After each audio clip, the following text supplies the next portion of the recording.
Hey y'all, welcome back to my channel. So, a few months ago, there was this big blow up. There was this big back and forth between a TikTok influencer named Dana Dane 1987 and Sexy Red. And the whole thing started from, and I'm going to play the clip for you guys.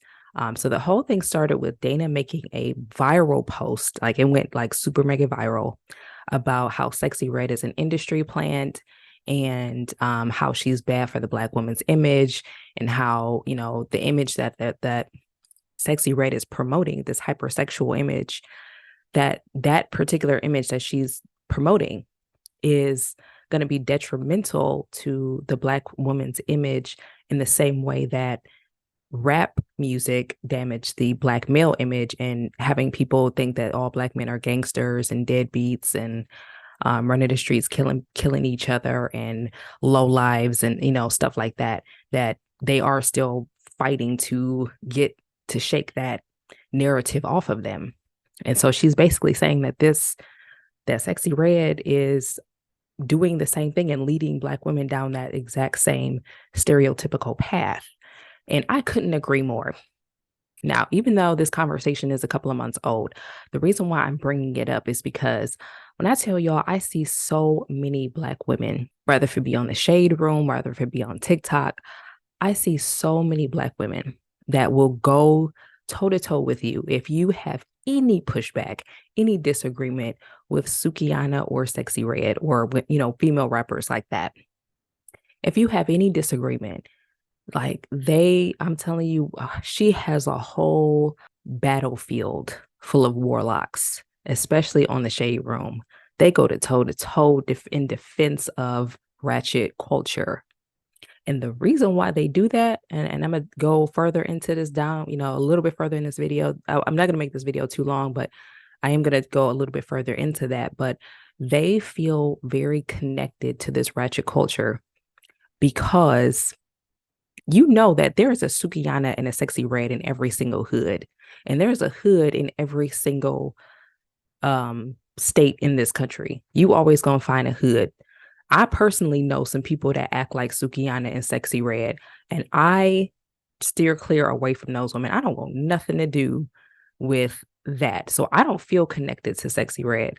I don't feel connected to Sukiana or any of these female rappers. So when I hear people who are in disagreement with that lifestyle and who want to see Black women present themselves better, when I see them talking down about this type of image, I don't feel no type of way. I don't feel like being in defense of that because it doesn't, like, I don't feel connected to it. I don't feel bad for people when, like, if you present yourself in a certain way and people will drag you for it, I don't feel bad for you because you brought that on yourself.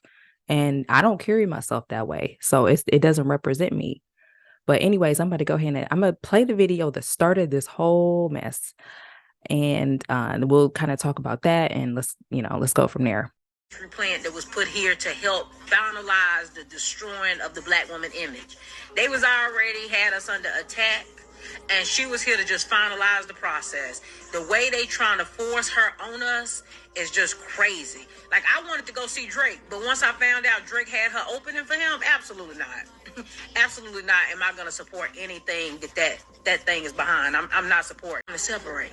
It's time to separate as Black women, because ain't no way I'm about to be associated with that. You know what? I'm going to just pause it right there. I have to kind of agree with her. Like, I really think that the people who act like Sexy Red, people who behave like that, the people who support that type of image, I feel like that's a whole different category of Black.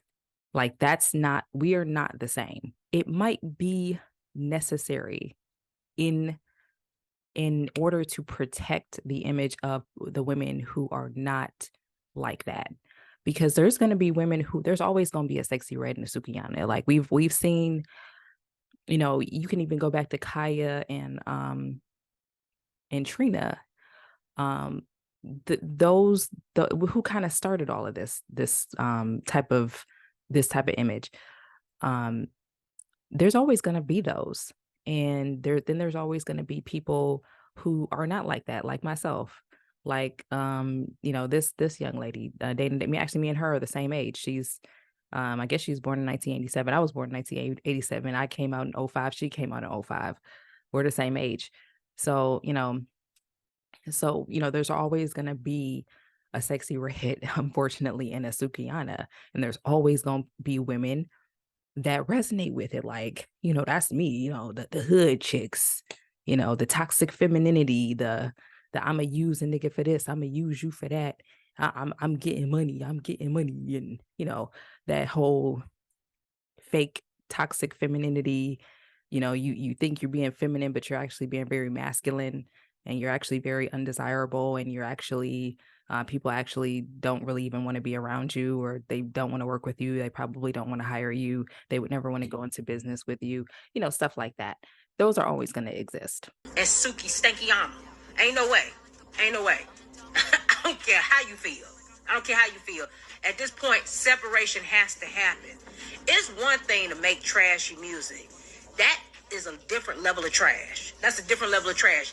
It is not music at this point, right? It's just seeing how much nasty, vulgar stuff she can come up with out of her mouth, and how disgusting and distasteful she could present herself in public to help destroy the black woman image, right?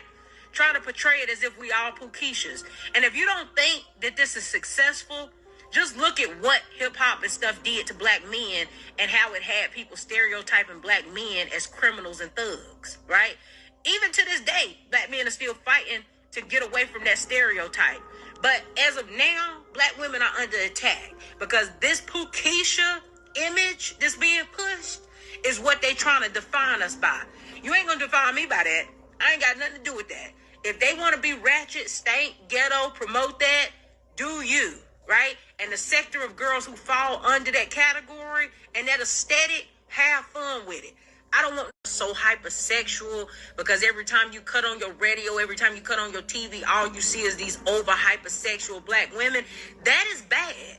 That is bad. And y'all don't understand what that can lead to. The same way promoting thugs and criminals hurt black men because it led to a stereotype of making people believe that all black men were that, is the same way this will hurt black women and making people believe that we are all over hypersexual, right? And you don't even see the bigger picture, but it's very much problematic. No other community uplifts the worst of the worst of their community. You will never see non-black women uplift trailer park trash and allow women who trailer park trash to be the face of them. You'll never let them see them tarnish their image that way, right? But not us. Not us. We'll let PooKeisha get the limelight. We'll support it. We'll get behind it. We'll sing the trash music. We'll stream the. And you know what, y'all? This is just nothing but all facts. I mean, honestly, I don't even know if I could even elaborate more on what she said. I don't know if I could agree any more or less with everything that she's saying. I mean, y'all, like, we are the only ones who are in support of this. We are the only ones who uplift the bottom of the barrel, who accept anything, who put the worst of ourselves as the forefront and in the limelight. And we think it's cute, we think it's funny. I'm seeing women who are imitating sexy red. I see this one girl, high school girl, who dressed up like sexy red for her high school senior pictures. Like, so we can't say that this doesn't have an influence on our young women. It does. I mean, and the reason why, I want to just bring this up is because I see so many black women who are in defense of this, and who say that the music isn't influencing the culture. The music doesn't represent them. The music doesn't affect their image. But they don't realize that, yes, it does affect your image. I don't care if you don't relate to her. I don't relate to her either. But I still know that if I'm going to another country or something, and Suki Red's music and her videos are being distributed all over the world, and that's the only thing that they've ever seen, because her music right now is on top. Let's just face it. I mean, you couldn't ignore her if you wanted to, because she's everywhere. Her face is everywhere. Her music is everywhere. Like, she is being pushed out there. Like, she's being pushed out there. They call it a popularity game. Maybe it is a popularity game. I don't know. I'm not in the back end of this. I don't see the numbers, so I don't know. I'm not feeling it, but I'm saying that I know that if you go to another country, a lot of times when they are judging you and us, well, they're judging us based off of what they've seen on TV because that's the only thing that they can go by. So, like, if you notice, like, if you go to another country before, they might be like, "Ooh, Beyonce, Beyonce." Imagine you go to another country as a black woman, and they're like, "Oh, is that's a Sukiana? You Sukiana? Oh, that's the sexy red, like that sexy red. Oh, booty, booty, shake, shake." And I'm not trying to be stereotypical or nothing. I'm just saying that that is like what you see is what you get. So if that's the only images that they've seen, because those are the popular girls. So that's what's being distributed. So that's what they're seeing. What do you expect them to think? How do you think that they're going to interact with you? How do you think they're gonna treat you? And then did y'all see that video of Sukiana when she went to the UK and she was being completely vulgar around this white couple on purpose, trying to make them uncomfortable. So this isn't just something that is like on TV or on social media, TikTok. They're doing this stuff in real life. This is that. I'm trying to get my coochie stretch. I'm trying to get my coochie stretch and eat a nigga ass. Eat a nigga ass. We be eating niggas ass today in London. Period, baby. I'm trying to get this coochie stretch. Okay. So when if they see something like that, what do you think that they're gonna think? You think that they're gonna be like, oh, that's just that one individual right there. She is just not a stand-up citizen. No, they're gonna be like, every time they see a black woman, they're gonna be thinking, here come another one of those. Ugh. So, anyways, Sexy Red had ended up seeing, I guess some people tagged her in Dana's original TikTok post. So Sexy Red decided to jump on and say, and she made a comment that said, I'm young and turned, yo old ass just mad or something like that. And then she went ahead and she made a whole, and then she went ahead and made a video. So serious because I just get on TikTok and people tagging me and stuff saying I'm an industry plant, this, and that. Y'all is literally broke. Literally. What could you say about a getting money? What could you say about a rich? We living life over here, baby. I'm in Canada. Baby, I'm in Canada right now. On the other side of the world. Turn the up off of Pound Town, baby. Yeah. My coochie pink, my booty hole brown. You mad? You mad because you ain't thinking that line? Is you mad? You know what? One more thing. Y'all really upsetting me and my homegirls. Because we tired of y'all hoes hating on a bad bitch like me. Y'all is upsetting us. Shut it up. Go get some money. So anyways, yeah. So that was her response, okay? Now, here's what I think about Sexy Red's response. Now, I can't blame her for wanting to respond, you know what I'm saying? Especially if you're somebody who's, you're a popular figure, and you see somebody that's kind of coming at you hard, because she did come at her pretty hard. You're gonna want to respond, right? So, as far as, I just feel like it's interesting how, like, the first thing that a lot of like hood, like ratchet girls, the first thing that they assume is that you're jealous of them. And it's like everybody is not jealous of you just because they're giving you a constructive criticism. Everybody has some type of judgment, like somebody giving their perspective and their opinion on what you're doing doesn't mean that they're jealous of you. And then second of all, it's like, well, none of us really know what type of money Dana has. I'm not counting nobody's pockets. I don't know how much money Sexy Red has. I don't know how much money Dana has or any other TikToker or influencer. I don't know what kind of money that they're making. Now it's not even really something I really thought about. It's like, oh, I'm you just mad because I'm a bitch getting money. I'm a bad bitch, a bitch getting money. We getting money. Y'all hoes is broke. Blah blah blah blah. Oh, it's just that's such a predictable response. Like I'm gonna call you broke and blah blah blah blah, like as if that, and that would only hurt your feelings if you actually were broke. So if you're not broke, you would be like, whatever, bitch. And I'm sorry, but I don't think anybody is hating on you getting money from talking about my booty hole brown, my pussy hole pink, and, putting sex tapes of yourself, you know, on your own IG story and, you know, having random dudes, smoking weed on live video with you sleeping in the background and, um, you being pregnant again and who got with God knows whose baby for the second time around. And, I don't really think anybody's really jealous of that lifestyle. I mean, maybe there are some people who are jealous. I mean, I can't imagine being jealous of that. That's not how I want the world to see me. But if that's who she is, then she doesn't care. So real quick, let's just check out Dana's last response to this whole fiasco and we'll talk about it. Well, if it ain't Miss Sexy Red that made herself into my comment section, it's nice to have you here, young thug. Y'all girls kill me using age as an insult. I hate to be the bearer of bad news, but we look about the same age. I know I got about 10 years on you. I'm sorry, y'all, but I gotta agree with Dana here. Like, I'm sorry, it's like Sexy Red, like, and a lot of the girls who are around her age that follow her. I'm Dana's age. Like I said before, we was both born in 87, came out 05. Some of these young women look like they are age already. So I can't even imagine what you're gonna look like in 10, 12 years when you actually get to be our age. And the age insult thing is to me really, really funny because like you do you not understand how time works? Do you not understand that at one point we were your age and at some point you will be our age if you are lucky enough to live to be 35, 36 years old? Do you know how many people, let me just say this real quick for all of the naive young ladies who love to use age as an insult.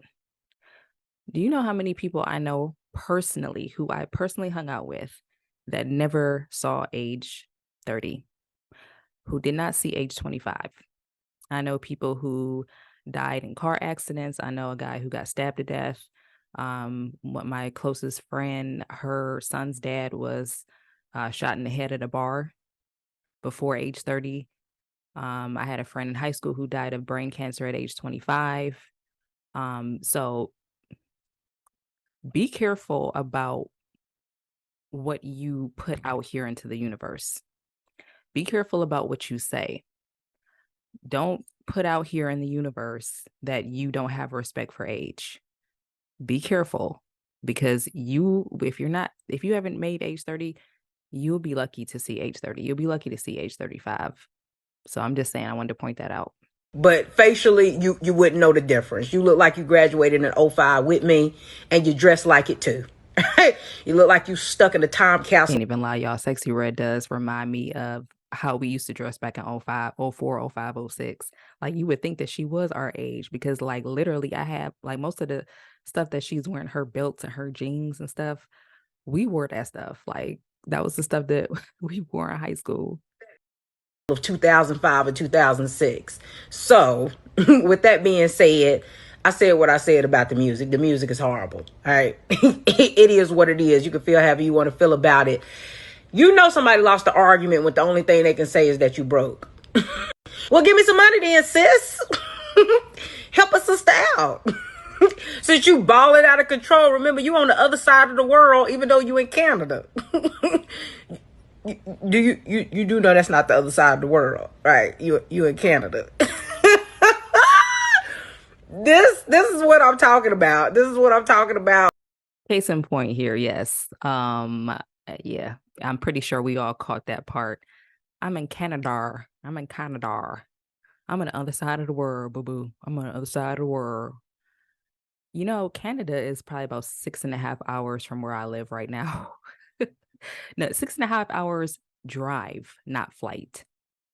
It's not the other side of the world. Not to say that Sexy Red couldn't. I'm sure she's making enough money now where she could travel and she could take a vacation, maybe in Bali or somewhere, but it just kind of goes to show you the kind of ignorant mindset that Sexy Red really does have. When it comes to the children being left behind, Lord Jesus, you thinking that Canada is the other side of the world, you adding an R onto Canada.